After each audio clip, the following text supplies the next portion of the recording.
오늘 성경 말씀은 마태복음 2장 1절에서 12절입니다. 동방박사 이야기는 주로 성탄절 때 연극의 소재로 사용됩니다. 그 내용은 간단합니다. 예수님이 베들레헴에서 태어나셨을 때 동방에서 박사들이 별을 보고 예수님을 찾으러 왔다는 것입니다. 동방의 박사들은 별을 보고 개인과 국가의 운명을 예고하는 점성가들이었습니다. 지금은 점성가들의 말에 귀를 기울이는 사람이 별로 없지만 고대에는 그들에게 상당한 권위가 있었습니다. 점성술이 일종의 과학처럼 받아들여졌기 때문입니다. 이 점성가 박사들은 별을 관찰하다가 뭔가 심상치 않은 기운을 느꼈던 것 같습니다. 아마도 그들은 여러 가지 고대 문서를 살펴보면서 그 별의 기운이 무엇에 근거한 것인지를 연구했을 것입니다. 그리고 그들은 유대인의 왕이 태어난다는 사실을 알게 되었습니다. 그래서 그들은 별을 따라 예루살렘에서 태어난 예수님을 찾아온 것입니다. 당시의 동방은 지금으로 보면 아마도 이라크나 이란일 것입니다. 더 멀리는 인도일지도 모릅니다. 그들은 예루살렘까지 와서 유대인의 왕으로 나신 이가 어디 계시냐? 우리가 동방에서 그의 별을 보고 그에게 경배하러 왔노라 라고 하였습니다. 이런 동방박사에 대한 소문이 예루살렘에 퍼졌습니다. 그러자 예루살렘이 떠들썩해졌습니다. 그럴 수밖에 없습니다. 당시 유대인들은 자신들을 구원해 줄 메시아를 기다리고 있었습니다. 그 메시아가 태어났다는 말을 들었으니 그 사실 여부를 알고 싶은 마음이 간절했을 것입니다.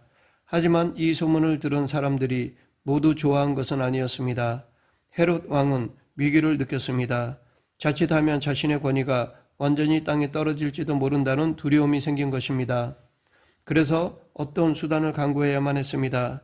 그는 대제사장들과 서기관들을 불러서 그리스도가 어디서 나겠느냐라고 물었습니다. 베들레헴이라는 대답을 들은 그는 다시 동방 박사들을 만나서 베들레헴에서 태어난 아기를 찾거든 돌아가는 길에 자기에게 알려달라고 하였습니다. 그리고 자기도 그리스도에게 경배하고 싶다는 말을 붙였습니다. 실제로는 그 아기를 제거할 생각이었습니다. 동방 박사들은 별이 인도하는 곳으로 가서 아기 예수를 만났고 경배하며 황금과 유황과 모략을 예물로 드렸습니다. 하지만 돌아가는 길에 헤롯 왕에게는 들리지 않았습니다. 꿈에서 헤롯에게 돌아가지 말라는 지시하심을 받았기 때문입니다. 이것이 오늘 본문에 나오는 동방박사 이야기입니다.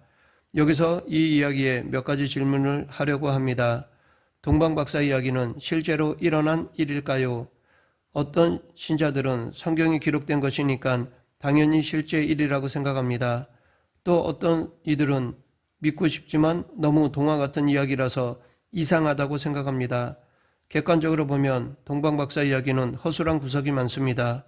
이 이야기는 마태복음에만 나옵니다. 예수님의 탄생 이야기를 함께 전하고 있는 누가복음에는 나오지 않습니다. 예수의 아버지 요셉과 마리아가 왜 베들레헴에 와서 출산하게 되었는지에 대한 이유도 본문은 설명하지 않습니다. 반면에 누가복음은 로마 황제 아우구스투스의 호종 명령에 따라서 그들이 베들레헴까지 왔다고 설명하고 있습니다. 또 하나는 헤롯이 아기 예수를 처치할 꿍꿍이가 있었다면 동방 박사들이 돌아갈 때 알려달라고 할 것이 아니라 자기 부하들에게 몰래 따라가라고 했어야 하지 않았나라고 생각해 봅니다. 이렇게 했다면 쉽게 문제를 해결할 수 있었지 않았나 생각됩니다. 물론 이 모든 것이 하나님의 섭리 가운데 이루어진 것이기에 이런 생각을 한다는 것 자체가 잘못이긴 합니다. 하지만 근본적으로 마태복음 기자는 이 기록을 통해 지금 어떤 역사적 사실을 말하려는 것이 아닙니다. 그의 관심은 예수님의 정체성에 대한 것이었습니다. 즉 예수님이 누구냐 하는 질문에 대한 대답입니다. 동방박사 이야기를 실질적으로 정확하게 이해하려면 다른 성탄절 이야기와 마찬가지로 예수님의 공생애라는 불빛에서 읽어야 합니다. 동방박사 이야기가 예수님의 어릴 적 이야기라고 한다면 십자가 처형은 예수님 공생애의 마지막 이야기입니다. 예수님은 빌라도 총독법정에서 재판을 받았습니다. 총독은 내가 유대인의 왕이냐라고 물었습니다. 이 질문이 빌라도 총독에게 중요한 이유는 당시의 왕을 사칭한 사람들이 많았기 때문입니다. 그런 사람들 대부분이 혁명가이거나 선동가였습니다. 그들은 민중의 힘을 모아서 자기가 원하는 방식으로 세상을 바꾸려고 하였습니다. 그것이 때로는 무력혁명으로, 때로는 정신혁명으로 나타났습니다. 일종의 메시아 운동이었습니다. 그런 이들로 인해서 기존의 질서는 도전받았습니다. 인류 역사에 이런 일들은 허다하게 일어났습니다. 기원전 1세기 스파르타쿠스 노예혁명이 그 대표적인 사례라고 할 수 있습니다. 스파르타쿠스는 BC 73년에 70여 명의 동료 노예와 함께 민중을 끌어 모아 혁명을 일으켰습니다. 로마 정부에서 보낸 진압군 2개 군단을 차례로 격파하고 이탈리아 남부를 장악하기도 했고, 잘 나갈 때에는 12만 명의 부하들을 거느리기도 했습니다. 그러다가 BC 71년에 로마 원로원에서 파견한 크라수스 장군에게 패하고 말았습니다. 이 혁명 기간 동안에 로마의 지배 계급은 크게 두려워했습니다. 이런 크고 작은 혁명들이 당시 유대 지역에도 심심치 않게 일어났습니다. 억압이 강할수록 민중들의 반발도 크게 일어났습니다. 그러했기에 빌라도는 예수님을 향해서 당신도 그런 혁명가이냐라는 의미로 묻는 것이었습니다. 만약 그렇다면 당장 싹을 잘라야만 했기 때문입니다. 유대의 최고의 법정인 산헤드린이 예수님을 빌라도에게 고발한 의도도 바로 여기에 있습니다. 당시 유대교의 절대 이념이었던 안식일과 성전을 상대화한 예수님을 이런 방식으로 제거하려고 했던 것이었습니다. 그들의 고발 내용을 누가복음에서는 좀 더 자세하게 전하고 있습니다. 누가복음 23장 2절, 우리가 이 사람을 보매 우리 백성을 미혹하고 가이사에게 세금 바치는 것을 금하며 자칭 왕 그리스도라 하더이다. 빌라도의 질문에 대해서 예수님은 내 말이 옳도다 라고 대답하셨습니다. 그런데 이 대답은 긍정도 아니고 부정도 아닙니다. 만약에 긍정이라고 했다면 빌라도는 당장 사형 판결을 내렸을 것입니다. 요한복음은 이 대답을 조금 비틀어서 전하고 있습니다. 이는 내가 스스로 하는 말이냐, 다른 사람들이 나에 대하여 내게 한 말이냐. 복음서 기자들의 말을 따르면 빌라도는 가능한 대로 이 사건을 피하고 싶어 하였습니다. 왜냐하면 빌라도도 예수님이 무고하게 잡혀왔다는 사실을 어느 정도 알고 있었기 때문입니다. 그래서 빌라도는 자기에게 주어진 유월절 특별 사명권을 이용해서 예수님을 석방하려고 시도하였습니다. 하지만 그 시도는 성공하지 못했습니다. 민중들이 예수님을 십자가에 못 박고 대신 바라바를 석방하라고 요구했기 때문입니다. 빌라도의 아내는 남편에게 예수에 대한 사건에 관여하지 말라고 충고하기까지 하였습니다. 그렇다면 빌라도의 재판은 세계적 오판이었다는 뜻일까요? 그렇지 않습니다. 로마를 대표하는 총독이 단순히 산헤드린과 민중들의 압력에 굴복한 것이라고 보기는 어렵습니다. 그는 나름대로 최대한 정확하게 사법적 판단을 내린 것입니다. 사도신경은 분명히 예수님의 고난과 죽음을 빌라도의 책임으로 못 받고 있습니다. 빌라도는 예수님이 다른 혁명가들처럼 무장폭력으로 세상을 혼란하게 만들지는 않았지만 로마의 질서를, 즉 로마의 평화를 위태롭게 할 것이라고 판단하였습니다. 그 판단의 결과가 바로 십자가 처형이었습니다. 총독의 군사들은 로마법에 따라서 예수님을 십자가에 달았습니다. 그리고 십자가 위에 이는 유대인의 왕 예수라 라고 적힌 명패를 달았습니다. 이 명패는 수치의 상징입니다. 즉 로마의 평화를 깨뜨리려고 왕을 사칭한 사람이 바로 십자가에 처형당한 예수라는 뜻입니다. 그 모습을 본 모든 사람들은 예수님을 저주했습니다. 마음이 따뜻한 사람은 불쌍하다는 생각을 했겠지만 복음서는 예수님의 십자가 처형이 모욕적인 사건이었다는 사실을 밝히고 있습니다. 이것에 대해 두 가지 에피소드가 나옵니다. 하나는 총독 군인들이 예수님을 십자가에 다는 장면입니다. 마태복음 27장 27절부터 31절에 따르면 군인들은 예수님의 옷을 벗기고 홍포를 입히고 가시관을 엮어 머리에 씌우고 갈대를 오른손에 들린 뒤 무릎을 꿇고 회롱하면서 유대인의 왕이여 평안할지어다 라고 말하는 퍼포먼스를 펼쳤습니다. 침을 뱉고 머리를 갈대로 쳤습니다. 이것은 당시 죄수들에게 가해지는 합법적 구타였습니다. 다른 하나는 예수님이 십자가에 달린 장면입니다. 함께 못 박힌 두 사람, 지나가던 사람들, 대제사장과 서기관, 장로들이 모두 십자가에 달려있는 예수님을 보고 조롱했습니다. 내가 만일 하나님의 아들이어든 자기를 구원하고 십자가에서 내려오라. 그리고 십자가에 붙여진 이 유대인의 왕이라는 말은 십자가에서 비참하게 죽는 예수님에 대한 세상적인 평판입니다. 그러나 기독교 공동체는 이 유대인의 왕이라는 말을 새로운 차원에서 받아들였습니다. 저주의 대상이었던 십자가 처형을 구원의 길로 경험했던 것처럼 조롱의 대상으로 언급된 유대인의 왕이라는 칭호를 참된 구원자의 칭호로 새롭게 해석해서 받아들였습니다. 즉 예수님이야말로 왕 중의 왕이라는 것입니다. 그래서 동방박사 이야기는 초기 기독교인들에게는 큰 의미로 다가왔습니다.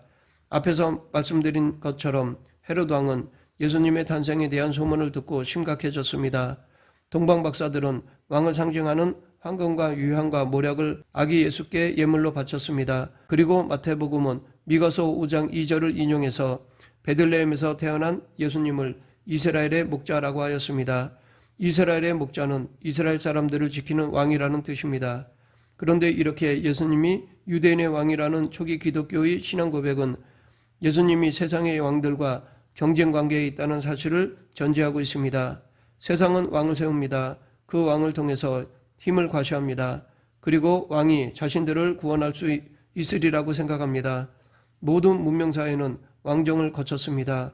봉건사회를 거쳐서 지금은 민주사회가 되었습니다. 그런데 지금도 이 왕에 대한 환상은 여전히 남아 있습니다. 대통령 선거에서 우리는 이 사실을 어느 정도 찾아볼 수 있습니다. 자기가 지지한 사람이 대통령이 되기를 바라는 건 인지상정입니다. 국정 책임자에 따라서 국가의 운명이 달라지기 때문입니다.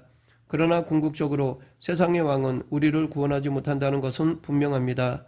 대선이나 총선 등은 어떻게 보면 선이 아니라 필요악입니다. 정치 자체가 필요악입니다. 이스라엘도 가나안에 정착하면서 사무엘 말년에 왕정을 시작했습니다. 이스라엘 민중들은 사무엘에게 왕을 요구했습니다. 이렇게 왕을 둔다는 것은 상비군을 둔다는 뜻입니다. 사무엘은 민중들의 생각과 달랐습니다. 왕정이 시작되면 결국 민중들이 왕에게 억압당할 수밖에 없다고 설득했지만 민중들의 요구를 물리칠 수 없었습니다.